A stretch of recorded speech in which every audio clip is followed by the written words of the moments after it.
The mahogany gavel slammed down, echoing like a gunshot through the silent courtroom. But it wasn't as loud as the laughter coming from the defense table. Derek Winslow leaned back in his leather chair, smoothing the lapels of his $3,000 suit, and smirked at the woman he had promised to love forever. "Face it, Audrey," he sneered, his voice carrying clearly to the gallery. "You were a banned investment. You're nothing but a frantic gold digger trying to claw at scraps you didn't earn. Take the settlement and disappear, or I'll leave you with absolutely nothing but the clothes on your back." The stenographer typed furiously. The gallery whispered. Audrey Keating didn't cry. She didn't scream. She simply adjusted her glasses, looked at the digital clock on the wall, and smiled. Because Derek didn't know that in exactly 3 minutes, the gold digger he was mocking would become the owner of the very building he was standing in. The Superior Court of Seattle was cold, sterile, and smelled faintly of floor wax and despair. For Audrey Keating, it felt like the inside of a coffin. She sat alone at the plaintiff's table, her hands folded neatly on top of a battered file folder that contained the sum total of her defense, receipts for grocery bills, tuition payments for Derek's MBA, and the lease for the tiny apartment they had shared 6 years ago. On the other side of the aisle, it was a different world. Derek Winslow, the CEO of Winslow Tech and the city's newest darling of the venture capital world, was surrounded by a phalanx of attorneys. His lead counsel, Mr. Giles, was a man known as the Shark in legal circles, a man who cost more per hour than Audrey had made in the last year. "Your Honor," Mr. Giles boomed, standing up and buttoning his jacket. He didn't look at Audrey. He looked through her, as if she were a smudge on a window pane. "This dragging out of proceedings is frankly insulting. Mr. Winslow has been more than generous. He has offered Ms. Keating a lump sum of $10,000 and a temporary spousal support arrangement of $500 a month for 6 months. Considering she contributed nothing to the creation of Winslow Tech, and considering the pre-nuptial agreement, which, I might add, she signed willingly, we believe this is charity, not an obligation." The magistrate, a stern woman named Justice Pendergast, peered over her spectacles. "Miss Keating, your representation is still absent?" "I am representing myself, Your Honor," Audrey said. Her voice was quiet but steady. She wore a simple grey dress she had bought at a thrift store 3 years ago. It was clean, but the fabric was worn at the elbows. Derek snorted loud enough for the microphone to catch it. He leaned over to Giles and whispered something that made the lawyer chuckle. "Very well." Justice Pendergast sighed, clearly bored. "Mr. Giles, continue." "Thank you. The narrative Ms. Keating is trying to spin, that she was the muse or the support system behind my client's success, is a fabrication," Giles said, pacing the floor. "The reality is simple. While Mr. Winslow was working 18-hour days coding the algorithms that would revolutionize data security, Ms. Keating was at home. She claims she was managing the household. We call it freeloading." Audrey felt the heat rise in her cheeks. She remembered those days differently. She remembered working double shifts at a diner to pay their rent, because Derek refused to get a menial job that would distract him from his genius. She remembered editing his pitch decks until her eyes burned. She remembered holding him when he cried after his first 3 rejections from investors. "I worked 2 jobs," Audrey said, interrupting the lawyer. "I paid for the server space he used to host the first prototype." "Allegedly," Giles shot back. "We have seen no bank statements to prove this. Just handwritten notes in a diary. Inadmissible hearsay." Derek stood up then. He didn't ask for permission. He just stood, radiating the arrogance of a man who had made his first million at 25 and his first billion at 30. "Let's cut the act, Audrey." Derek said, his voice dripping with condescension. "You're embarrassing yourself. You want credit for my work? You want half my company? You can't even balance a checkbook. You're a small-town girl who got lucky marrying me. And now that the ride is over, you're trying to cash out. It's pathetic." He turned to the gallery, where a few reporters were scribbling notes. "She calls herself a partner. I call her a liability. I'm offering the settlement to make her go away, Your Honor. Not because she deserves a dime." "Mr. Winslow, sit down," the justice warned, though she didn't bang her gavel. She seemed swayed by his confidence. Wealth had a way of making rudeness look like authority. "I'll sit," Derek said, smoothing his tie. "But let the record show, I built this empire alone, and I won't let a bitter ex-wife dismantle it, because she's too lazy to get a job." Audrey looked down at her hands. The ring finger of her left hand was bare, but the pale band of skin where her wedding ring had been was still visible. He had taken the ring back, too. He claimed it was a family heirloom, though she knew he had bought it at a pawn shop. "Do you have a counter-proposal, Ms. Keating?" the justice asked, checking her watch. "Or shall I rule on the motion to dismiss your claim for equity?" Audrey took a deep breath. She reached into her battered folder. She didn't pull out a receipt. She pulled out a single, heavy envelope made of cream-colored linen paper, sealed with a crest of red wax. "I don't have a counter-proposal regarding the $10,000, Your Honor," Audrey said softly. "I have a motion to introduce new evidence regarding the ownership of the marital assets." "New evidence?" Giles scoffed. "What is it? A coupon for a discount at the grocery store?" "No," Audrey said. She stood up. She wasn't tall, but in that moment her posture shifted. The slumped shoulders of the defeated housewife vanished. She stood with the straight spine of a soldier or a queen. "It is a deed of transfer." "Transfer of what?" Derek asked, looking bored. Audrey looked him dead in the eye. "Transfer of the intellectual property rights for the core algorithm of Winslow Tech, and the transfer of the mortgage for this courthouse." The room went silent. Even the stenographer stopped typing. "Excuse me?" Justice Pendergast frowned. "Did you say this courthouse?" "Yes, Your Honor," Audrey said, her voice ringing clear. "But before we get to that, I think we need to address who exactly Derek Winslow is. And more importantly, who I am. To understand the silence in the courtroom, you have to understand the noise of the last 10 years. Audrey hadn't always been Audrey Keating, the quiet housewife. 10 years ago, she was Audrey Sinclair, a name that would have opened every door in New York City had she chosen to use it. But she had run away from the Sinclair legacy, a family of ruthless oil tycoons and shipping magnates who viewed their children as chess pieces rather than people.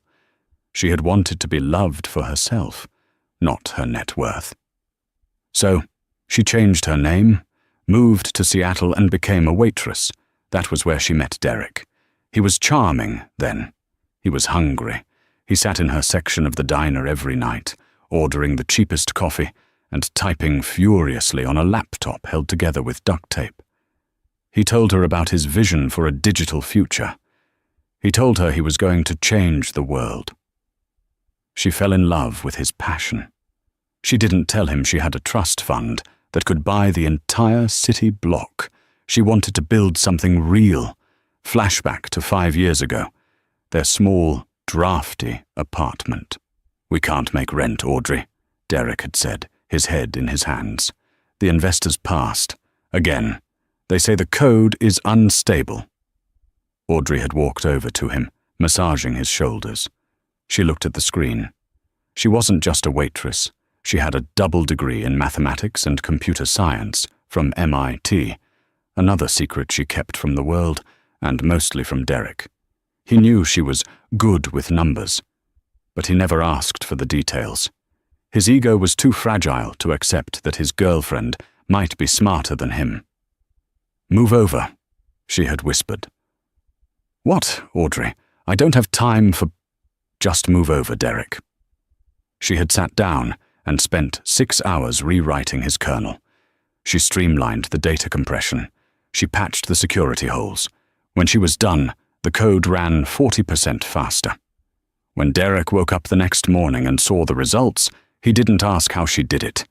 He just hugged her and screamed, "I did it! It works! I finally cracked it!" She let him say, "I." She let him take the credit. Because they were partners. They were married. What was his was hers.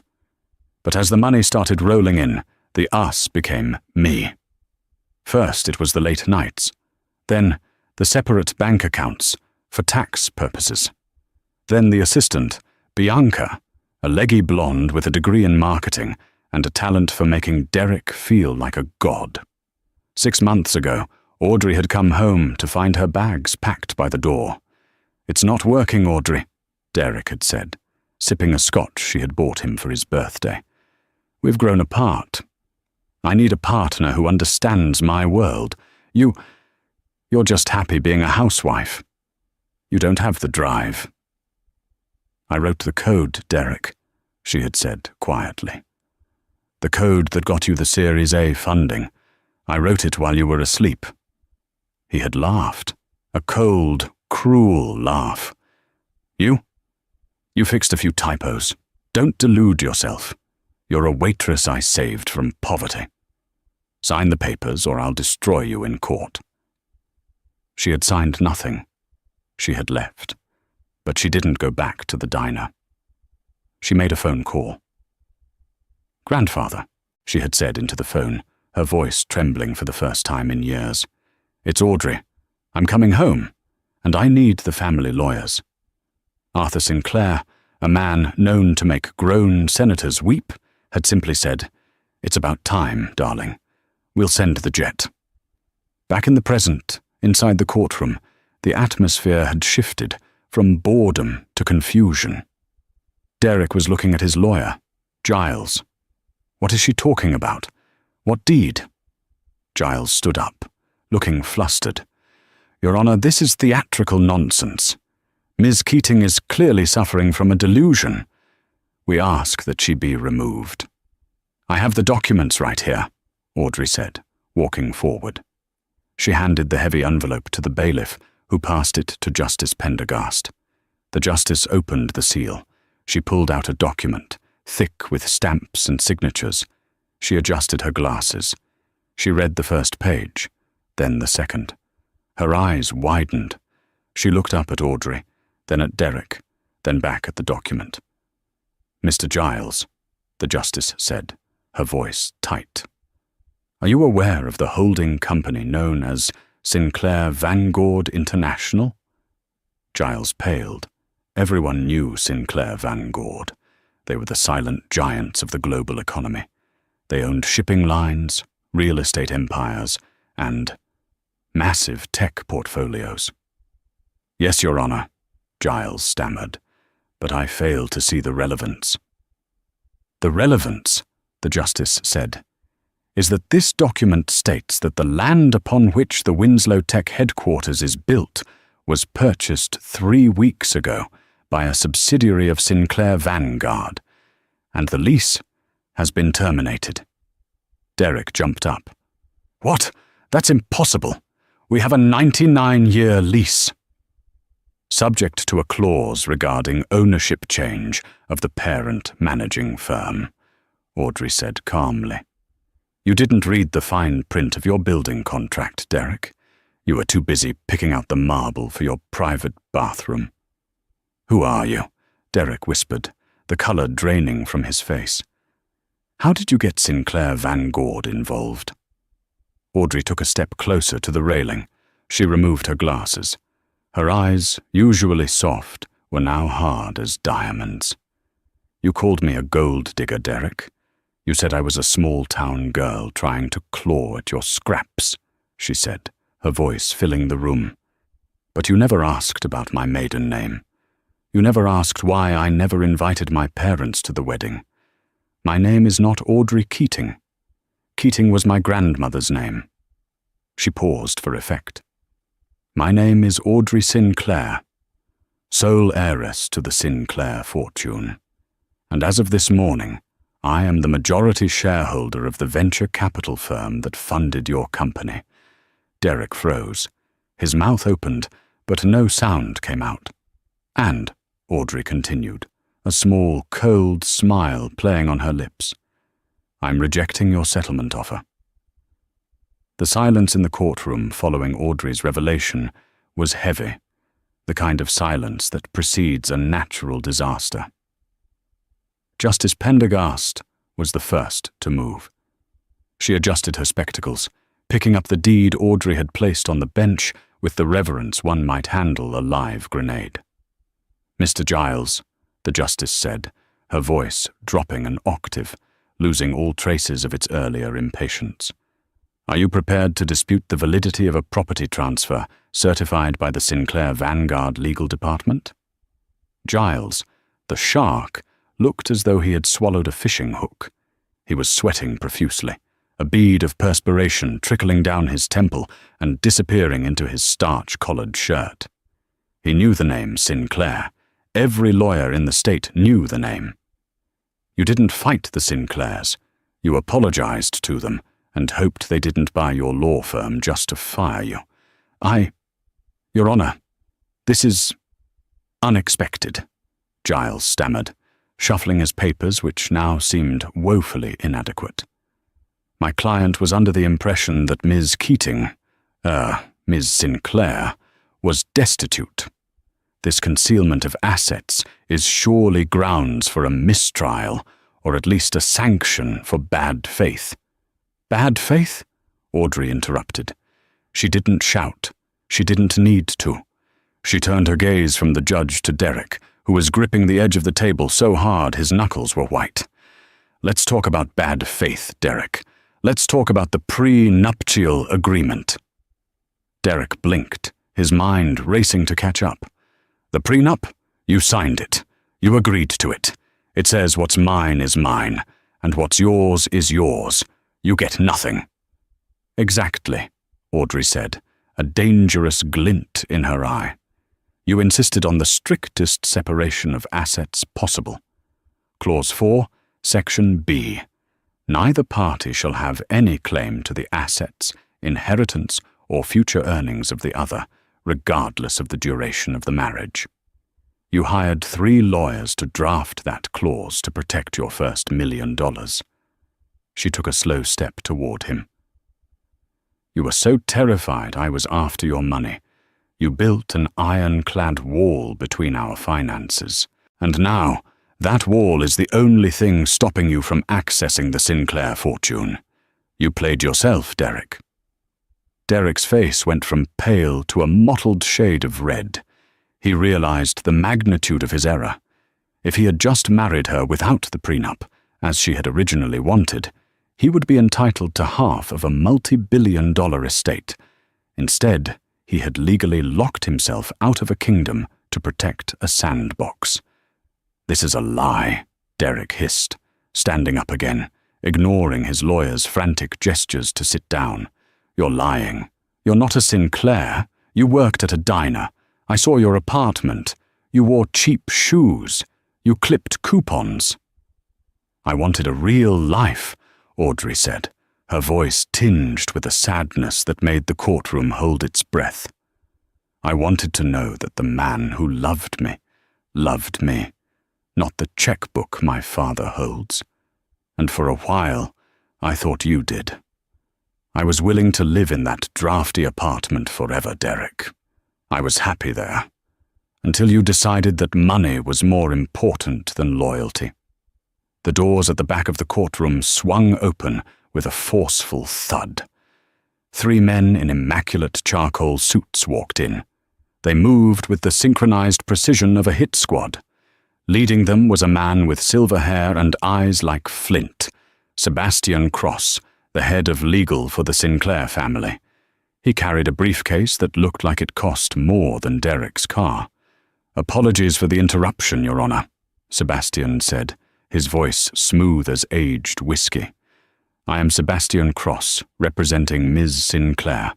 I'm here to formally file a countersuit against Mr. Winslow for intellectual property theft, fraud, and breach of fiduciary duty." "Countersuit?" Derek laughed nervously. "For what?" Sebastian didn't even look at Derek. He walked straight to the plaintiff's table, placed his briefcase down, and snapped it open. "For the theft of the Helios algorithm," Sebastian stated. "The core code that powers Winslow Tech. Our forensic analysis of the metadata proves that the original source code was written on a device registered to Audrey Sinclair 3 years prior to Mr. Winslow's patent filing. Ms. Sinclair allowed Mr. Winslow to use it under the implied contract of their marriage partnership. Since Mr. Winslow has declared that partnership void and claimed sole credit, he is now in possession of stolen property." Sebastian handed a thick binder to the judge and another to a trembling Giles. "We are also filing for an immediate injunction," Sebastian continued, "freezing all assets of Winslow Tech until the ownership of the IP is resolved. As of this moment, Mr. Winslow, you cannot sell, trade, or move a single penny from your company accounts." Derek looked at Giles. "Do something. Tell them they can't do that." Giles closed his eyes and pinched the bridge of his nose. "Mr. Winslow, if this evidence is real, they can do exactly that. It's a standard aggressive maneuver in high-stakes IP litigation." "High stakes?" Derek roared. "She was washing dishes when I met her." "And you were begging for change to pay for server hosting," Audrey cut in, her voice sharp. "I wrote the Helios code, Derek. I fixed the kernel panic that was crashing your demo. I optimized the database. You know it. I know it. And now, the metadata knows it." Justice Pendergast looked through the binder Sebastian had provided. She looked up, her expression severe. "Mr. Giles, this evidence is substantial. The timestamps on these code commits predate your client's patent application by 6 months. I am granting the temporary injunction." The gavel banged. It sounded like a death knell. "Court is adjourned pending a preliminary hearing on the IP theft," the justice declared. Derek stood frozen as the room began to bustle. Reporters who had been dozing in the back were now furiously typing on their phones, sensing the viral story of the year. "Tech mogul versus billionaire heiress." Audrey turned to leave. Sebastian Cross flanked her, acting as a shield. "Audrey!" Derek lunged toward her, grabbing her arm. Before he could tighten his grip, a security guard stepped forward, but Audrey held up a hand. She turned to look at her ex-husband one last time in that room. "Audrey, wait," Derek said, his voice dropping to a frantic whisper. "Look, baby, we can talk about this. We were stressed. The divorce. It got messy. But we're a team. You said it yourself. We're partners." Audrey looked at his hand on her arm, then up at his eyes. There was no love there, only panic. He wasn't missing his wife. He was missing his safety net. "We aren't partners, Derek," she said softly. "You fired me, remember? You said I was a bad investment." She pulled her arm away, brushing the fabric of her thrift store dress as if he had dirtied it. "I'm just liquidating my assets." She turned and walked out of the double doors. As she stepped into the hallway, flashes of cameras erupted like lightning. Derek was left standing alone at the defense table, the shark, Giles, packing up his briefcase with the speed of a man fleeing a sinking ship. "Mr. Winslow," Giles said, snapping his case shut. "My firm will be withdrawing from this case. We have a conflict of interest policy regarding the Sinclair family." "You can't leave me," Derek shouted. "I pay you a fortune." "You paid me," Giles corrected, "but your accounts are frozen. Good luck, Mr. Winslow." The drive from the courthouse to the Winslow Tech headquarters in downtown Seattle usually took 20 minutes. Derek made it in 10, weaving his Porsche through traffic like a madman. He needed to get to the servers. He needed to scrub the metadata. He needed to talk to the board of directors before the news broke. He didn't know that the news traveled faster than a Porsche. When he pulled up to the sleek glass building, a building he had been so proud of, a symbol of his rise from poverty, he saw the trucks. Not moving trucks, but black SUVs with tinted windows. And standing by the revolving doors were 2 security guards he didn't recognize. They wore uniforms with a discreet crest, Sinclair Vanguard Security. Derek stormed up to the doors, his keycard in hand. He slapped it against the reader. Beep, beep. Access denied. What the hell? Derek muttered. He slapped it again. Access denied. Open the door, Derek screamed, pounding on the glass. The receptionist, a young woman named Sarah, who usually greeted him with a terrified smile, was nowhere to be seen. Instead, a large man, with a neck the size of a tree trunk, stepped out from the interior. Mr. Winslow? The guard asked politely. I'm the CEO of this company. Open this damn door. I'm afraid your security clearance has been revoked, pending the emergency board meeting, the guard said. However, you are expected upstairs. I can escort you. Revoked? Who revoked it? I own 51% of the voting shares. Derek spat. Not anymore, sir. Please follow me. The guard opened the door. Derek stormed past him, marching toward the elevators. His mind was spinning. 51%. I have 51%. They can't vote me out. Unless... He thought about the venture capital funding. When Winslow Tech was struggling last year, he had taken a massive injection of cash from a shadowy firm called Apex Capital. They had been silent partners, taking 20% equity, but demanding a seat on the board they never used. He reached the top floor, the executive suite. The air conditioning was humming, but the atmosphere was suffocating. He saw his assistant, Bianca, standing by the conference room door. She looked pale. Bianca! Derek barked. What is going on? Why is my keycard dead? Get legal on the phone. Bianca didn't jump to obey. She looked at him with wide, fearful eyes.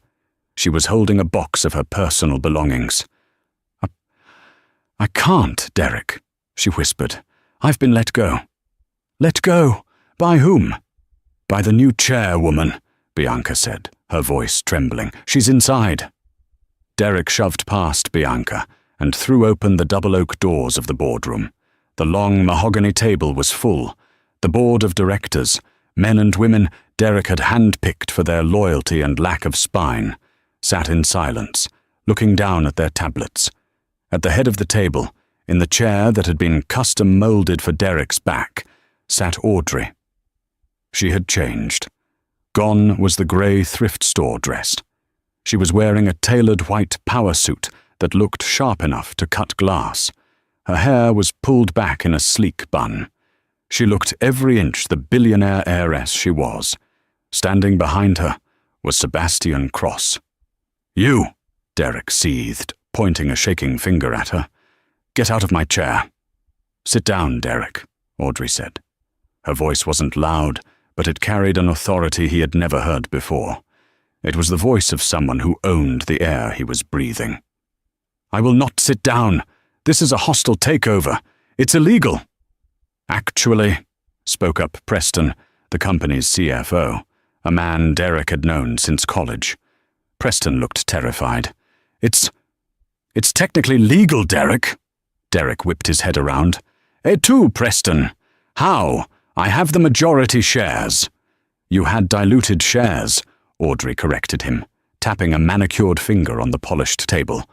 When you took the funding from Apex Capital, you signed a convertible note. If the company's valuation dropped below a certain threshold, their debt converted to equity. Preferred equity, with super voting rights. The valuation hasn't dropped, Derek argued. "We posted record profits last quarter." "That was before the injunction," Sebastian Cross interjected smoothly. "2 hours ago, when the court froze your assets due to the IP theft allegations, Winslow Tech's credit rating plunged to junk status. The bank called in the loans. The valuation tanked." Audrey smiled, a cold, predatory smile. "And Apex Capital, which, surprise, is a wholly owned subsidiary of Sinclair Vanguard, exercised its option. I now control 60% of the voting stock." Derek slumped into the nearest empty chair. It felt like the floor had opened up beneath him. It was a trap set months, maybe years ago. "You set me up," Derek whispered. "You planned this." "I planned for a contingency," Audrey said. "I hoped I would never have to use it. I hoped that the man I married wasn't a narcissist who would try to leave me on the street with $500 a month. But you forced my hand, Derek." She picked up a document from the table and slid it across to him.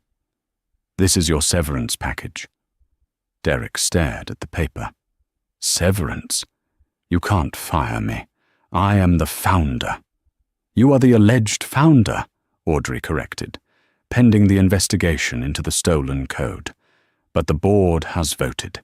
Effective immediately, you are removed as CEO for gross misconduct and reputational damage to the firm." Derek looked around the table. "Preston, Sarah, anybody?" No one met his eyes. They all knew where the power lay now.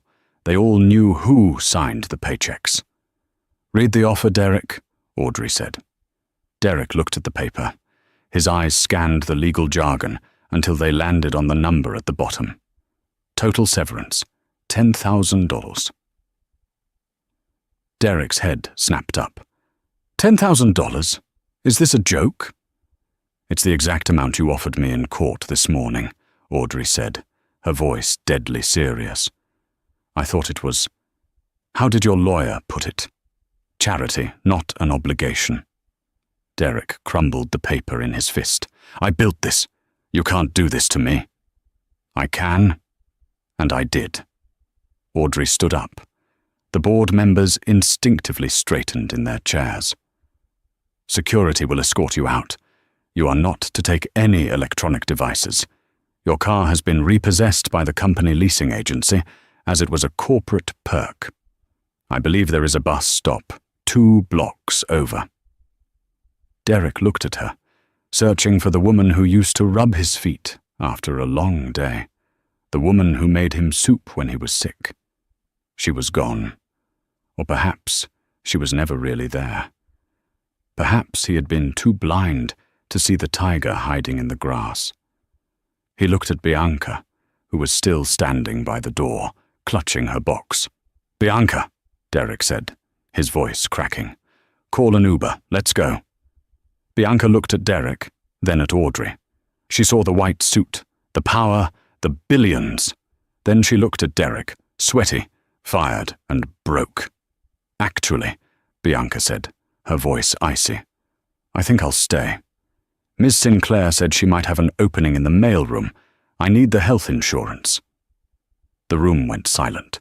The betrayal was absolute. "Get him out of here," Audrey commanded to the guards. 2 large hands gripped Derek's arms. He didn't fight. He was too in shock.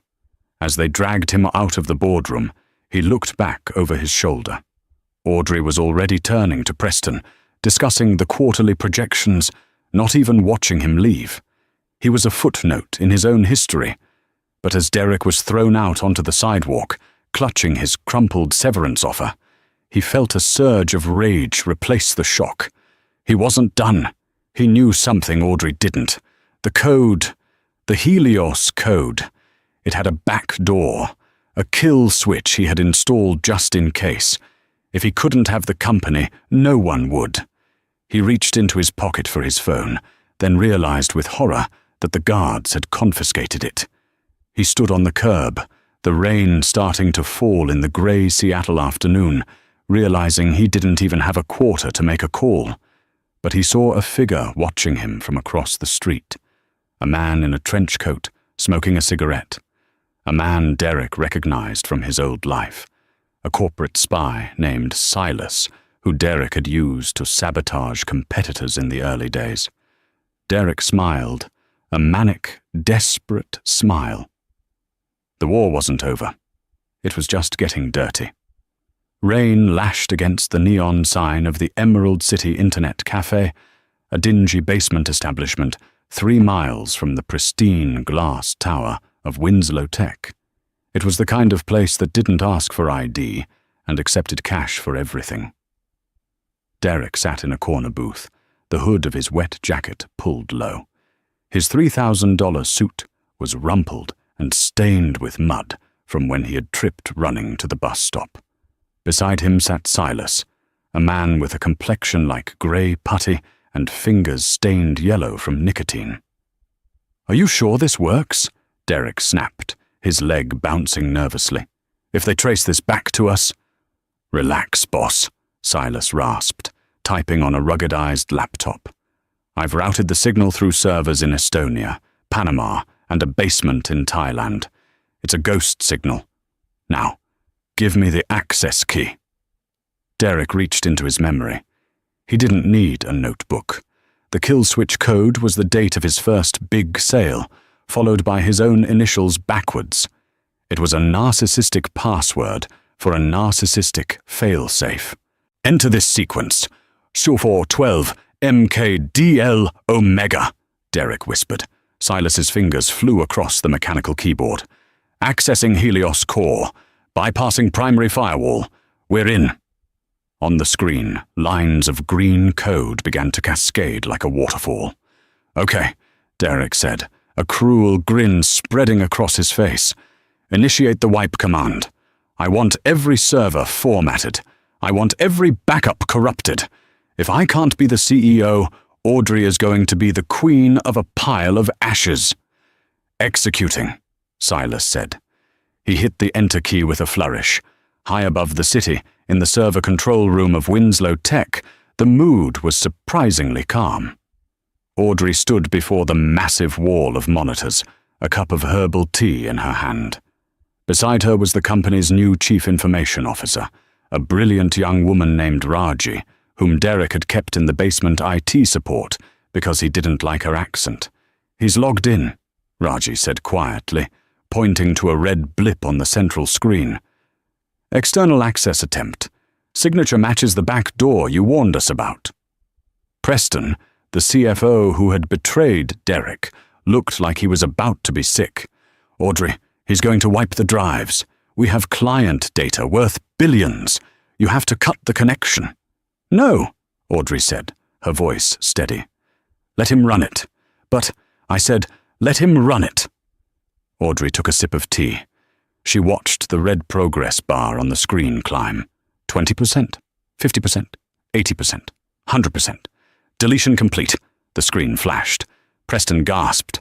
"Oh my God, it's gone. Everything is gone." Audrey turned to Raji. "Raji, execute Protocol Narcissus." Raji typed a single command. Suddenly, the red screens turned a soothing blue. The data that had disappeared popped right back up, fully intact. "What? What just happened?" Preston stammered. "Derek thinks he's a genius," Audrey explained, her eyes cold. "But he's a predictable genius. I knew he would build a back door. Men like him always need an escape hatch. When I updated the code 6 months ago, while he was working late with Bianca, I didn't remove his back door. I encased it." She gestured to the screen. "I built a virtual sandbox around his access point, a fake server. He just deleted a simulation. He destroyed a mirage." "And," Raji added, grinning, "Protocol Narcissus has a secondary function." Back in the internet cafe, Derek was laughing. It was a manic, broken sound. "It's done. It's all gone. Did you see that? Connection terminated." He pounded the table. "She's finished. Winslow Tech is dead." Suddenly, Silas's laptop screen froze. The image of the code vanished, replaced by a single, high-resolution image. It was a live video feed. Derek stopped laughing. He leaned in, squinting. The image was dark, grainy, but he recognized the peeling wallpaper. He recognized the neon sign in the window backward. It was a live feed of them sitting in the booth. "What is that?" Derek whispered. "Silas, what is that?" I don't know." Silas hammered the keys. "I'm locked out. The webcam took control." Then a voice came through the laptop speakers. It wasn't robotic. It was crisp, clear, and terrifyingly familiar. "Hello, Derek." Derek scrambled back, hitting the wall of the booth. "Audrey?"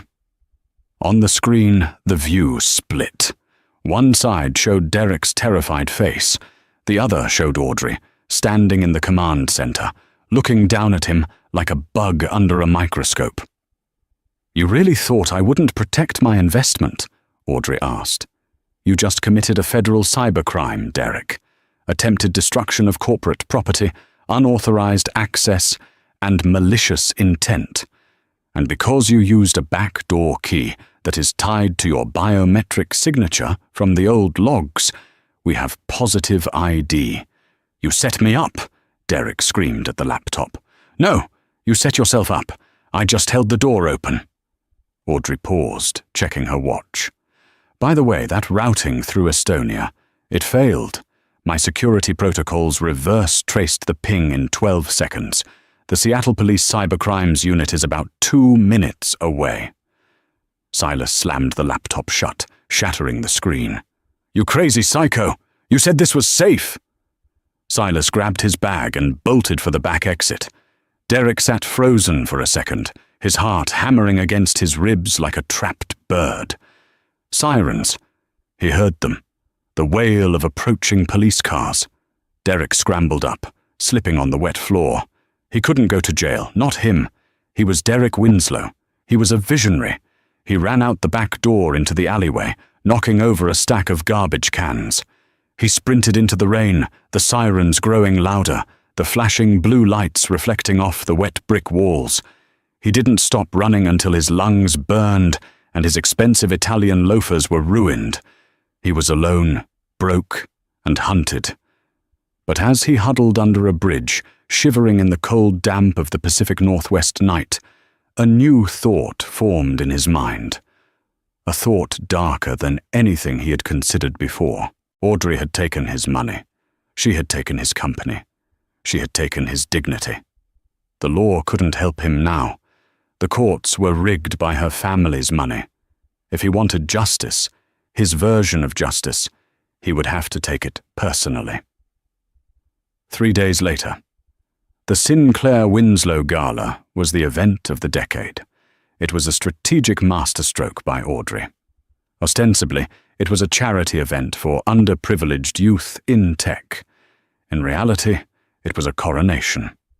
It was Audrey's way of showing the world that Winslow Tech was stable, strong, and under new management. The venue was the Grand Seattle Opera House, a cavernous space of velvet and gold leaf. The press was out in force. Flashbulbs popped like strobes as tech moguls, politicians, and celebrities walked the red carpet. Audrey stood at the top of the grand staircase. She wore a gown of midnight blue silk that seemed to shimmer like liquid.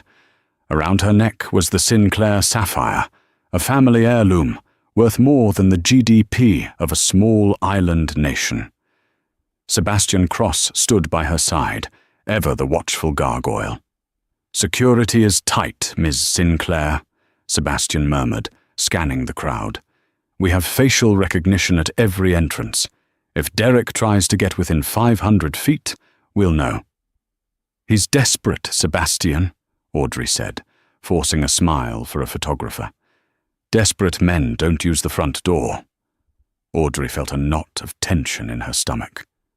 Since the incident at the internet cafe, Derek had vanished. The police found his jacket in a dumpster, but the man himself had ghosted. It was uncharacteristic. Derek was loud. He needed attention. His silence was terrifying. Inside the ballroom, the atmosphere was electric. Waiters circulated with champagne. A string quartet played contemporary pop songs. Audrey moved through the room, shaking hands, accepting congratulations. Audrey, darling, the stock is up 12%. Audrey, incredible handling of the transition. She played the part perfectly, the gracious winner. But her eyes never stopped moving, scanning the faces of the waiters, the musicians, the stagehands. At 9:00 p.m. the lights dimmed. A spotlight hit the center stage. "Ladies and gentlemen," the announcer boomed, "please welcome the chairwoman of Winslow Tech, Audrey Sinclair." Applause thundered. Audrey walked to the podium. She adjusted the microphone.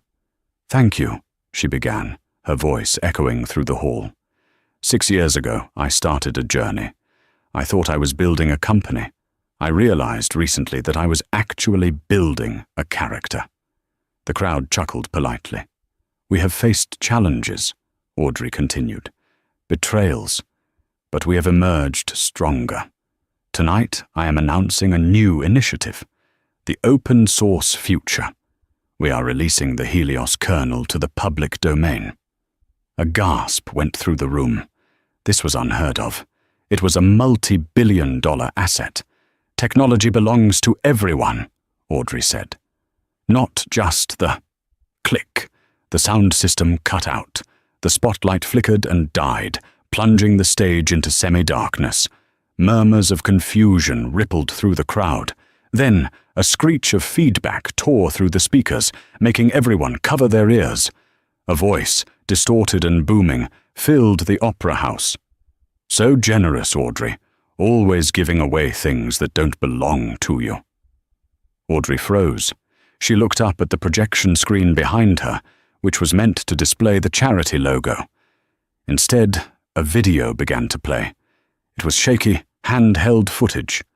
It showed a younger Audrey, looking tired, sitting at a kitchen table covered in bills. Voiceover, Derek. "Look at her, the poor little rich girl playing poverty. She lied to me every day. She lied to you." The image shifted. It was a document, a forged document, but a convincing one. It looked like a medical record. "She didn't tell you about the instability, did she?" Derek's voice sneered from the speakers. "The time she spent in the sanitarium in Switzerland? The Sinclair family secret?" Audrey gripped the podium. It was a lie. She had never been to a sanitarium. She had spent a year in Switzerland, finishing her master's degree. But the document on the screen looked official. He had forged it. He was trying to paint her as mentally incompetent to void the board's vote. Suddenly, a figure stepped out from behind the heavy velvet curtains at the back of the stage. It was Derek. He looked wild. He was wearing a waiter's uniform that was too tight, his hair slicked back with sweat. He held a microphone in one hand and a small black remote in the other. "Stop the music!" Derek shouted, walking toward her. The crowd gasped.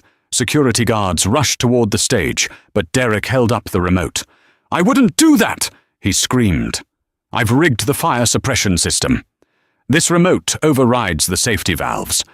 I press this button, and the halon gas floods this room. It sucks the oxygen out in 30 seconds. We all sleep. Permanently." The guards froze. Sebastian held up a hand, signaling them to stand down. Audrey didn't back away. She stood her ground. "Derek," she said, her voice projecting, even without the mic, cutting through the silence of the terrified room. "This is over. Put the remote down." "It's over when I say it's over." Derek paced the stage, looking out at the elite of Seattle. "You all think she's a savior? She's a fraud. She stole my company. She stole my life." He turned to Audrey, his eyes brimming with tears of rage. "Admit it, Audrey. Admit you manipulated me. Admit you used your daddy's money to crush me because I didn't want you anymore." Audrey looked at him. She saw the man she had loved. She saw the fear beneath the anger.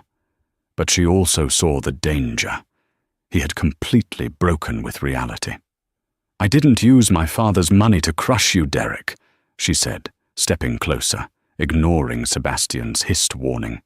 I used my own intelligence to stop you from destroying yourself, but you were determined to do it anyway. Liar! Derek raised the remote. I want my company back. Sign it over, right now, or I push this button. Derek, there is no gas, Audrey said calmly. Derek blinked. What? The fire suppression system, Audrey said. I had it replaced yesterday. We upgraded to a water mist system. The Halon tanks are gone. Derek looked at the remote in his hand. He looked at the ceiling vents. You micromanage the fire system? I micromanage everything, Audrey said. That's why I'm the CEO and you're a waiter. Derek let out a roar of pure frustration. He threw the remote at her. It missed, clattering harmlessly off the podium. He lunged. He wasn't going for the crowd. He was going for her throat. But before he could reach her, a shadow moved. Sebastian Cross didn't look like a fighter, but he moved with the speed of a viper. He vaulted onto the stage, intercepted Derek mid-stride, and used the man's own momentum to flip him. Derek hit the stage floor with a sickening thud. Before he could scramble up, Sebastian had a knee on his back, and his arm twisted at a painful angle. Stay down, Mr. Winslow, Sebastian said, his voice barely elevated. You are making a scene. The police, who had been waiting in the wings, swarmed the stage. They hauled a screaming, kicking Derek to his feet. I'm Derek Winslow, he shouted as they dragged him away, his voice cracking. I'm a visionary. She's the witch. She's the villain. Audrey watched him go. The man she had wasted 6 years on. He didn't look like a monster anymore. He just looked pathetic. The ballroom was dead silent. Hundreds of eyes were fixed on her. Audrey straightened her dress. She walked back to the podium. She signaled for the sound technician to cut the feed. I apologize for the interruption, she said into the live microphone. Her voice wavered slightly, then firmed up. As I was saying, the future is open source, because transparency exposes everything, even the truth. The crowd hesitated for a second. Then one person started clapping, then another.